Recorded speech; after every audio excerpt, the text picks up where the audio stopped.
ಈ ತರ ಚಿಗುರು ಬರೋ ಕಾರಣನೇ ಮಾರ್ಸ್ ಮ್ಯಾಜಿಕ್ ಲಿಕ್ವಿಡ್ ಕಂಪನಿ. ಈ ಲಿಕ್ವಿಡ್ ಬಳಸೋದ್ರಿಂದ ಗ್ರೋತಿಂಗ್ ಚೆನ್ನಾಗೈತೆ, ಮೇಲೆ ಲಿಕ್ವಿಡ್ ಹಾಕಿದ್ರೆ ಚೆನ್ನಾಗ್ ಅನ್ಸುತ್ತೆ. ರೈತರಲ್ಲಿ ಏನಂತ ಕೇಳ್ಕೊಳ್ಳೋದೇನಂದ್ರೆ, ಈ ಗೊಬ್ಬರ ನೆಲಕ್ಕೆ ಹಾಕಕ್ಕಿನ ಮೇಲೆ ಲಿಕ್ವಿಡ್ ಬಳಸಿದ್ರೆ ಮಾರ್ಸ್ ಮ್ಯಾಜಿಕ್ ಕಂಪನಿ ಕಡೆಯಿಂದ ರೈತರಿಗೆ ಉಪಯೋಗ ಆಗುತ್ತೆ, ದುಡ್ಡು ಸೇವ್ ಆಗುತ್ತೆ, ಗ್ರೋತಿಂಗ್ ಸುತ್ತ ಚಿಲ್ಲಿ ಸುತ್ತ ಚೆನ್ನಾಗ್ ಬರುತ್ತೆ. ನಾನು ಇಲ್ಲಿಗೆ 4 ಸಾರಿ ಮಾಡಿದ್ದೀನಿ. ಚೆನ್ನಾಗೈತೆ ಸರ್, ಗ್ರೋತಿಂಗ್ ಅಂತ ಚೆನ್ನಾಗೈತೆ, ಸೂಪರ್ ರಿಸಲ್ಟ್ ಸರ್. ಗೊಬ್ಬರ ಹಾಕಕ್ಕಿನ ಇದು ಲಿಕ್ವಿಡ್ ಬಳಸೋದೇ ಚೆನ್ನಾಗ್ ಅನ್ಸುತ್ತೆ ಸರ್.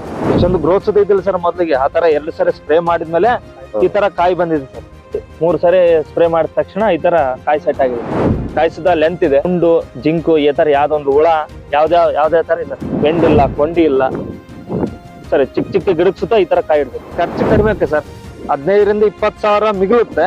ಬಟ್ 4 ಎಕರೆ 3 ಸಾವಿರ ಇಟ್ಟರೆ ಸುತ್ತ ಈ ತರ ಗೊಬ್ಬರ ಹಾಕಿದಷ್ಟು ರಿಸಲ್ಟ್ ಬರಲ್ಲ ಸರ್. ಇದು ಮಾರ್ಸ್ ಮ್ಯಾಜಿಕ್ ಅಂತ ಇದು ಸ್ಪ್ರೇ ಮಾಡೋದ್ರಿಂದ ಬೆಳವಣಿಗೆ ಚೆನ್ನಾಗೈತೆ ಸರ್, ಗ್ರೋತಿಂಗ್ ಚೆನ್ನಾಗೈತೆ, ಕುಡಿ ಚಿಗುರೈತೆ ಸರ್.